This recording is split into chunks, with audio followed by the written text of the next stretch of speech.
Agace gakenya amazi ico kiringo cababa amezi 5 ni kwibarabara rya 11 kuva kw'izero ya 10 gushika kw'izero ya 30 haruguru y'ibarabara biti rya Kanyoni. Abanyagihugu bahaherereye bavuga ko batumva ingene bashobora kumara amezi angana gutyo atamazi bafise kandi abandi baba hepfo yabo bayafise. Ico kiringo cose ngo barabuze n'ubasigurira ikibazo cabaye.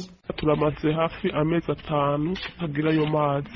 Guhera kuri 010 kumanuka gushika kuri 030 abo nta mazi bashobora kuronka. Musanzwe muzi yuko amazi ariyo agize ubuzima bw'umunyagihugu. Twebwe rero twaradodoye hirya no hino, twarabuze abantu bari budushikira imbere, haba chef de quartier, haba chef de zone, ngira twarashika tukadodora tukamubwira, ivyo bigaca inyuma y'amatwi. Abanyagihugu bavuga ko kugira baronke amazi bakoresha kwiriye bibagora cane kuko ukuvomesha ibido imwe y'amazi bizimvye. Uri nk'umunyagihugu mutoyi hoho ntushobora kuronka amafaranga yo kuvomesha.